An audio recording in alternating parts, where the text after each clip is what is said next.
Prosseguindo no estudo de história de Israel, estamos no capítulo 7, falando sobre a diáspora. Agora vamos ver o imperador Cláudio, que foi imperador do ano 41 até o ano 54 depois de Cristo, e a sua influência na Judéia, né? Cláudio César, ele nasceu no ano 10 e morreu no ano 54. Foi imperador de Roma do ano 41 a 54 depois de Cristo. Esse imperador foi citado no livro de Atos dos Apóstolos, onde se lê que um profeta anunciou uma grande fome no governo deste imperador. Atos 11, 27 e 28, que diz: Naqueles dias desceram profetas de Jerusalém para Antioquia, e levantando-se um deles, por nome Ágabo, dava a entender pelo Espírito que haveria uma grande fome em todo o mundo. E isso aconteceu no tempo de Cláudio César. Ou seja, essa grande fome realmente é catalogada na história, foi muito significativo. Inclusive, o imperador Cláudio, ele chegou numa revolta popular por causa de fome, né? Ele chegou a levar uma pedrada, uma coisa, agredido na rua, porque a população estava se revoltando. Mas diz a história que ele conseguiu reagir bem, ele construiu muitos dutos de água, e assim ele arranjou emprego para a população e trouxe mais água para a cidade, que outro problema também, que era a falta de água na cidade. Então ele fez grandes obras, e apesar de para muitos ele ser um imperador que foi colocado lá pela guarda pretoriana, como eles chamavam, né? Mas ele fez um bom governo. E comento, próximo do ano 47 depois de Cristo, Paulo escreveu a carta aos Gálatas, onde descreve os israelitas como escravos, simbolizados em Agar, a escrava egípcia de Abraão.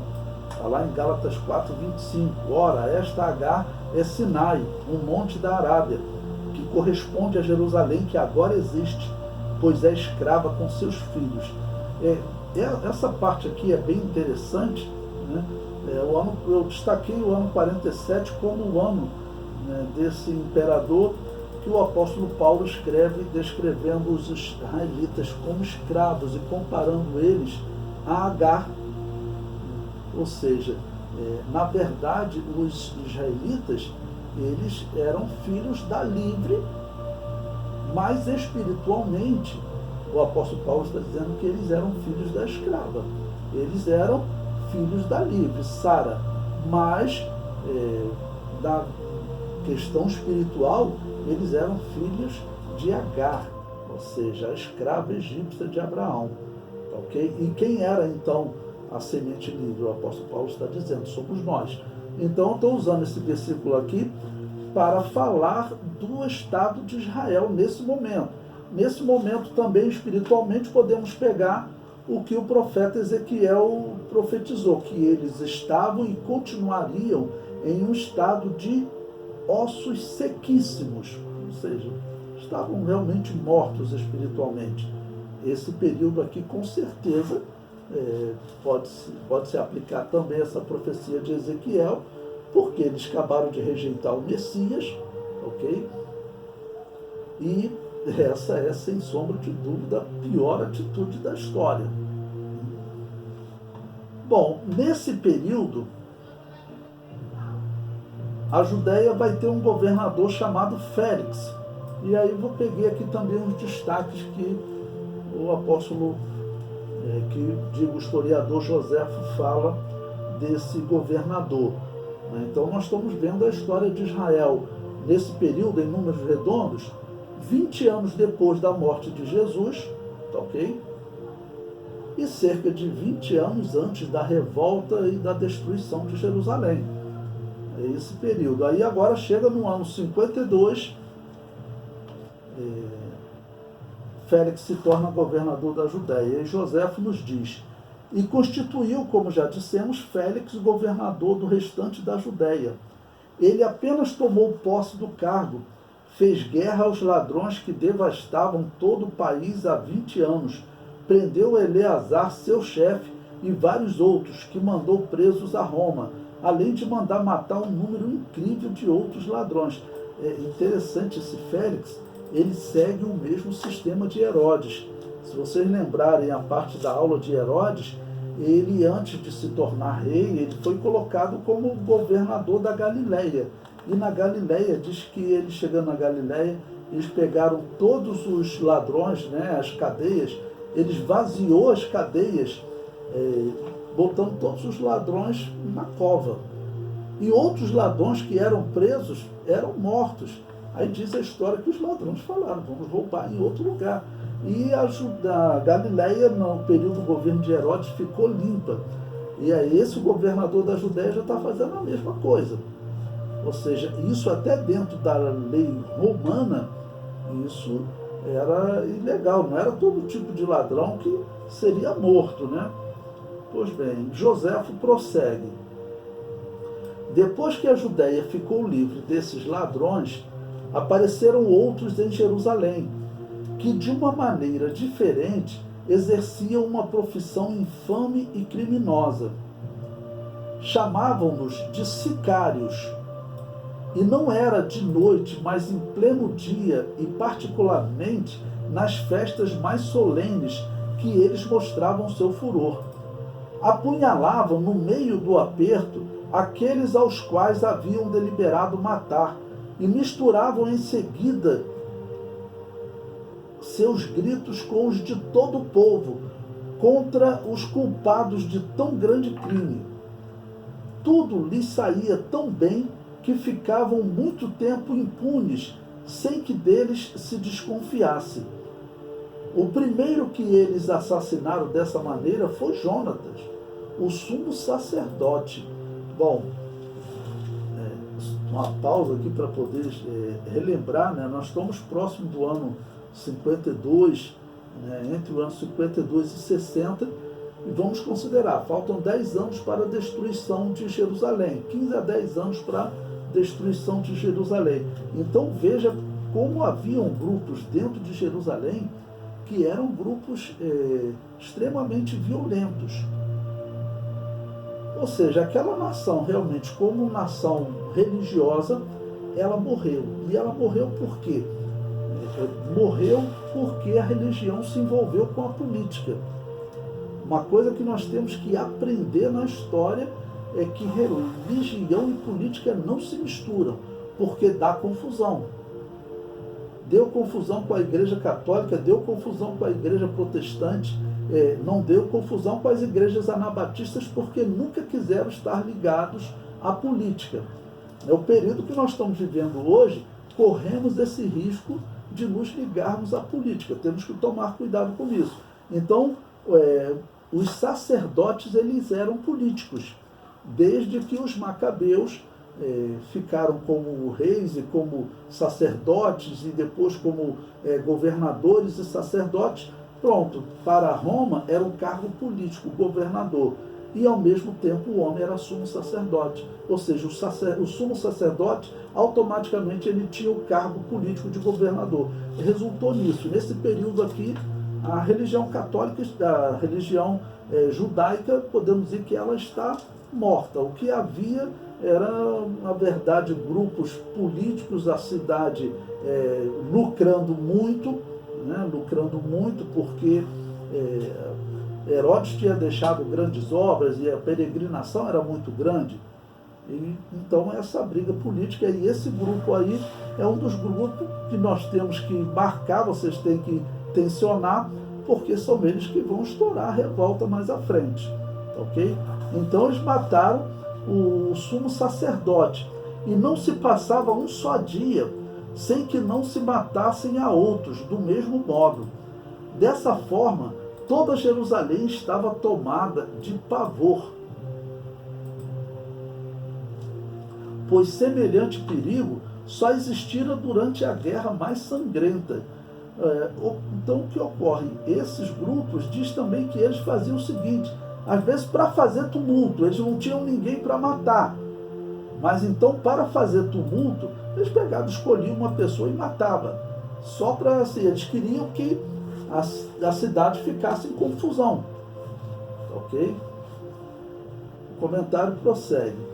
Todos esperavam a morte a cada instante.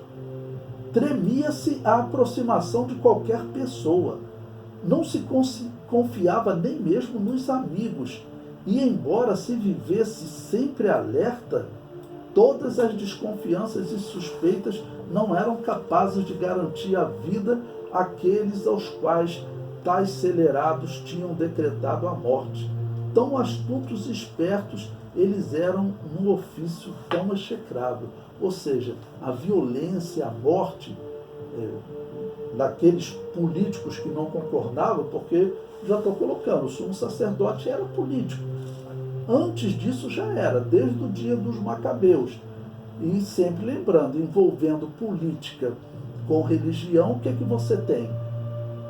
Quem era o sumo sacerdote? Se ele era um político, ele era escolhido ou por Herodes ou por Roma. E é claro que ia entrar sempre o sumo sacerdote corrompido. Era aquele que agradava Herodes, okay? Que agradava o político, ainda mais um político como Herodes.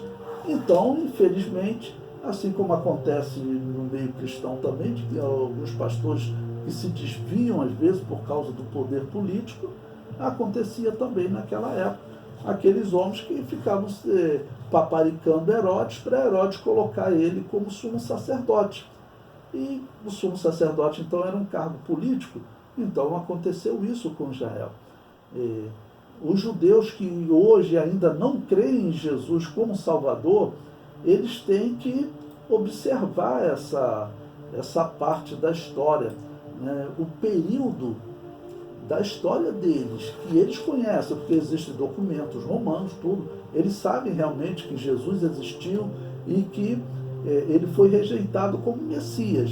Agora observe, quem rejeitou esse Messias era um grupo político. A religião estava realmente em frangalhos em Israel.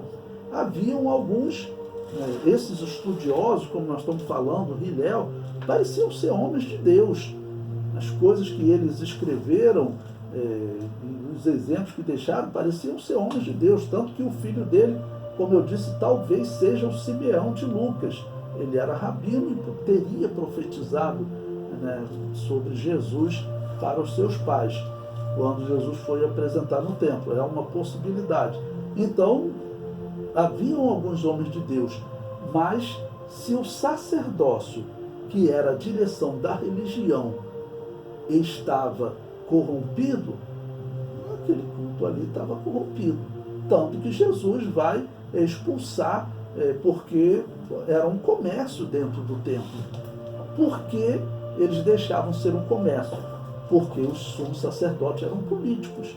A cidade precisava de dinheiro e eram muitos peregrinos viajando. Então, eles colocavam os cambistas lá dentro do templo. Não era para ser assim. Que os cambistas ficassem fora, fazendo o trabalho deles. E segundo a história, o que esses cambistas muitas vezes faziam, a pessoa trocava um dinheiro e diz que já ofereceu, para que você ir lá levar um animal para ser sacrificado? Dá um dinheiro aqui e o menino leva para você. E aí a pessoa dava o dinheiro, aquele menino rodava com o animal, voltava, daqui a pouco o animal estava para ser sacrifício de outra pessoa. Isso era uma corrupção. Por que havia corrupção? Porque o líder religioso era um líder político e como líder político ele era escolhido pelos políticos. Ok? Então vamos considerar esse governador que nós estamos estudando agora, Félix. Ele participava junto com Roma, ok, da escolha dos sumos sacerdotes. Por quê? Porque era um cargo político. Então, como eu disse, essa união da religião com a política, que começou lá em Babel, ela atingiu a Igreja Católica, que a Igreja Católica nasceu assim, as igrejas protestantes também unidas a um político, a um governo, ok? Então, afetou também Israel, porque nesse momento, em termos de desse padrão da religião de Babel, Israel assumiu. E a religião estava misturada com a política. Isso que nós temos que guardar, se guardar nesses últimos dias, né? Bom, o comentário prossegue. O sofrimento dos israelitas devido à violência de revoltosos lembra as palavras do governador Pilatos e a resposta do povo. O governador, porém, disse: mas que mal fez ele? E eles mais clamavam, dizendo: seja crucificado. Então Pilatos, vendo que nada aproveitava, antes o tumulto crescia, tomando água, lavou as mãos diante da multidão, dizendo: estou inocente do sangue deste justo, considerai isso. E o povo judeu respondeu, e respondendo todo o povo disse: o seu sangue caia sobre nós e sobre nossos filhos. Então, nesse período, como eu disse, havia sempre conflito de judeus com judeus cristãos, até com questão de profecia, porque diz a história que eles, claro, os judeus cristãos debatiam com os não cristãos, e uma questão fundamental era a profecia de Daniel das 70 semanas, que ele disse que em 69 semanas, ou seja, em 483 anos, o Messias morreria. Isso é um cálculo que não é muito difícil de fazer. E eles tinham, né, a referência desde a ordem para reconstruir Jerusalém, 483 anos, batia próximo do ano 29 da era cristã. Na época ainda não era esse calendário, estou usando o calendário atual, tá ok? Então, diz a história que os cristãos, eles argumentavam dizendo: olha, a profecia de Daniel se cumpriu em Jesus. Daniel disse que o Messias morreria. E isso convencia muitas pessoas. Tanto que nós veremos mais à frente, vai surgir um rabino que ele vai mudar o cálculo, né, do calendário antigo, para dizer que a profecia de Daniel ainda não tinha se cumprido. É por isso que vocês veem até hoje essa diferença do calendário judaico para o calendário, né, que nós temos hoje. O calendário judaico era para estar perto de completar 6.000 anos do que eles acreditam da criação do mundo. E o nosso perto de completar 2.000 anos da morte de Jesus. Ok? Mas eles tiraram 210 anos. E por isso que você tem essa diferença do calendário judaico hoje para o calendário cristão. Ele tem a diferença de 210 anos. Ok? Bom, o comentário prossegue. Paulo foi levado diante deste governador, acusado pelo sumo sacerdote Ananias. Paulo se defendeu da acusação, mas permaneceu preso. Ou seja, nós temos lá em Atos, capítulo 24, vamos abrir aí nossas Bíblias para nós lermos um pouquinho desse texto, porque aí nós estamos vendo também como está acontecendo a política religiosa de Israel nesse período, tá ok? Então, Atos capítulo 24, vou ler do versículo 1 até o versículo 3. 5 dias depois, o sumo sacerdote Ananias desceu com os anciãos e um certo Tertulo, orador, os quais compareceram perante o governador contra Paulo. E sendo chamado Tertulo, começou a acusá-lo, dizendo: visto como por ti temos tanta paz, e por tua prudência se fazem a este povo muitos e louváveis serviços, sempre e em todo lugar, ó potentíssimo Félix, com todo o agradecimento o queremos conhecer. Ou seja, o homem já faz um discurso de bajulação, né? Coisa horrível, né? Mas no mundo romano era assim. Isso já dá para ver que bajulador é coisa que normalmente a pessoa séria não gosta de ser, é claro, né? Então o homem ele vai ali fazer um discurso para ele, claro, isso aqui eram políticos, e eram essas pessoas que estavam na liderança da religião de Israel. Nós podemos dizer que Israel foi enganado e rejeitou o Messias Por quê? Porque ele, nesse período, tinha abandonado a prática da religião de Baal, de ter uma imagem de escultura, mas adotou a filosofia da religião de Baal, que era a união da religião com a política. Ok? Aí ele prossegue no versículo 4. Mas para que te não detenha muito, rogo-te que, conforme a tua equidade, nos ouça por pouco tempo. Temos achado que este homem é uma peste e promotor de sedições entre todos os judeus por todo o mundo e o principal defensor da seita dos nazarenos. Por que ele está fazendo isso? A religião de Israel está em frangalhos. Por quê? Porque a religião era política. E nós vimos que teve um rabino muito conceituado que ele se converteu ao cristianismo, Manaém. E certamente o argumento era forte. E Manaém, ele estava junto com Paulo, né?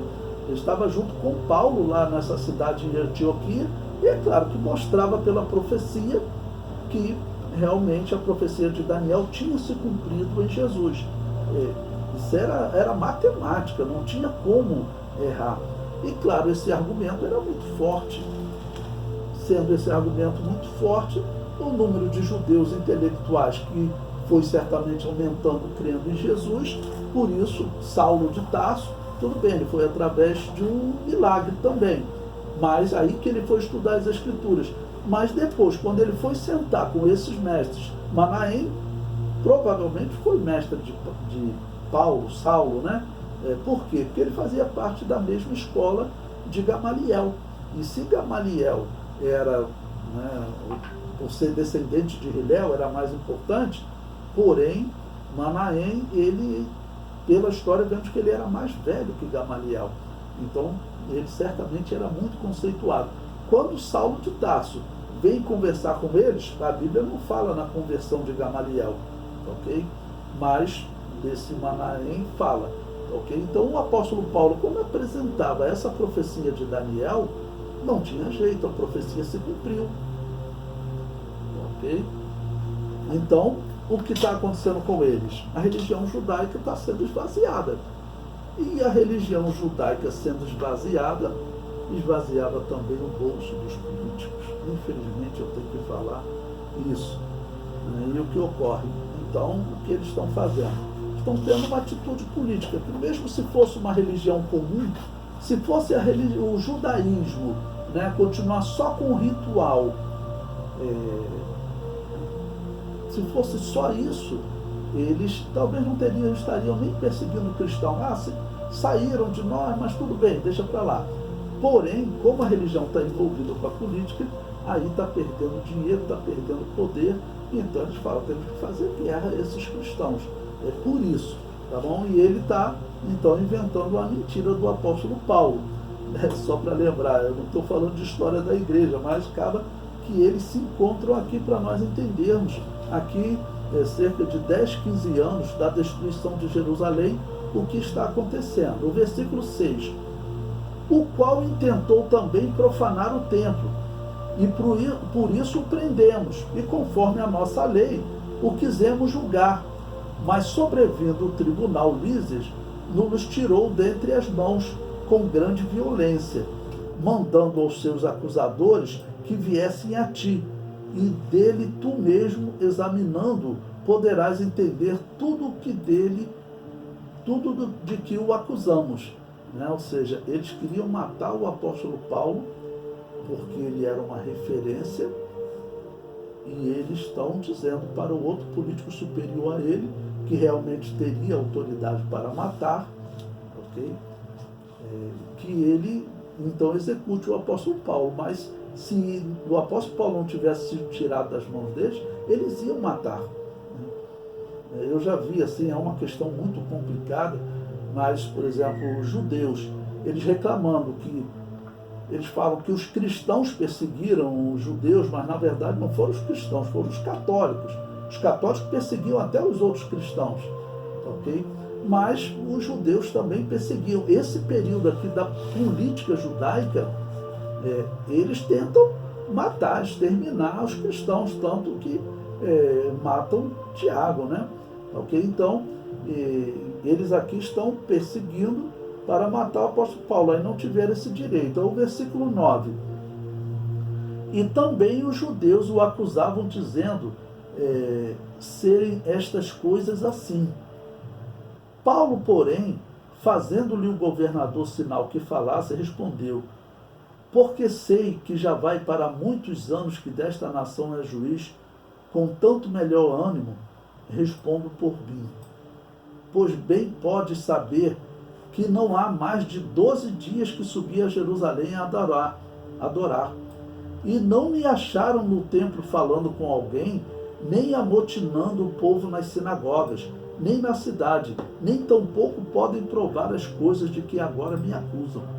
Mas confesso-te que, conforme aquele caminho a que chamam seita, assim sirvo ao Deus de nossos pais, crendo tudo quanto está escrito na lei e nos profetas. Observe essa questão aqui, o apóstolo Paulo ele não detalhou aqui, tá bom? Mas entre os profetas, certamente estava o profeta Daniel, porque, como eu disse, o profeta Daniel, ele era a chave para mostrar que a profecia do Messias se cumprira, ok? Além disso, ele virou: observe quando que vocês mataram Jesus. Vocês queriam matar Jesus há muito tempo. Lá em João capítulo 6 diz, né, que eles queriam lançar a mão dele para matá-lo, mas Deus não permitiu porque ainda não era chegada a hora. Ou seja, Deus disse o seguinte: eles vão matar, mas vai ter uma hora. Eu só permito que faça isso numa hora determinada. E ele morreu na hora nona, no dia determinado, na Páscoa, no mês determinado de Nissan e no ano como Daniel profetizou. Ou seja, aqui o apóstolo Paulo não citou esses detalhes, mas nos debates, claro que isso citaria, né? Se nós estivéssemos lá, citaríamos essas profecias, tá bom?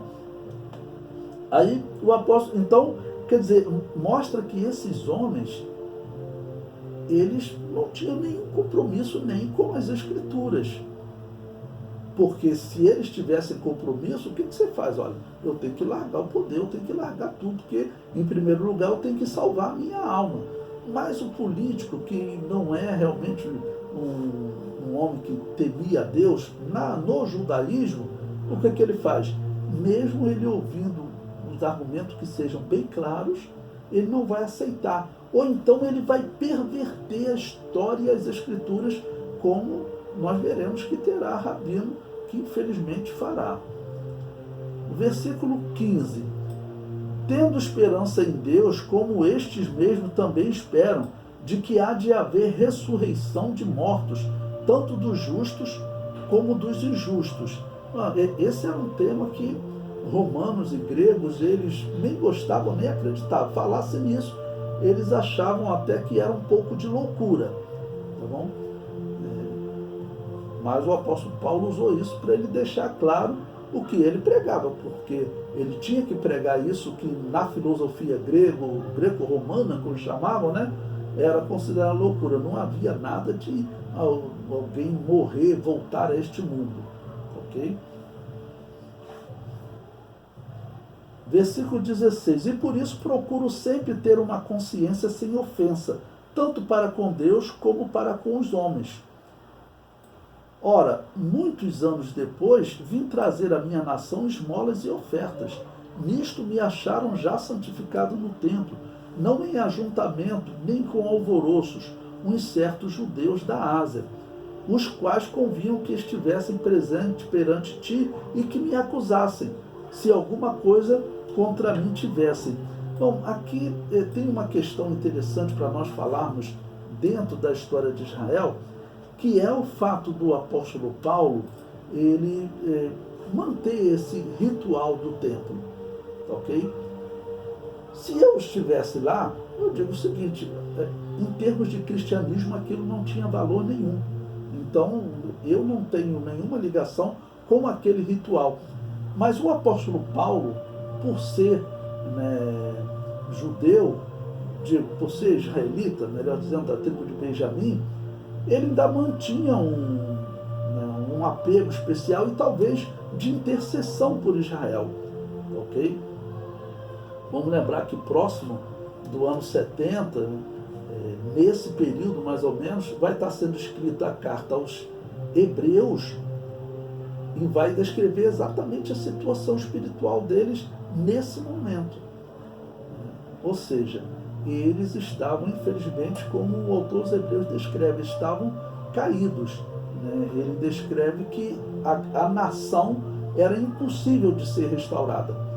Quando ele diz, é impossível aqueles que conheceram o dom celestial e novamente caíram, que eles se recuperem. Por quê? Estava falando da nação. Naquele momento, a nação não poderia se recuperar. Não tinha como alguém mudar a história de Israel. Poxa, será que não tem como nós reinterpretarmos as Escrituras? Nós somos cristãos também, mas queremos salvar Israel.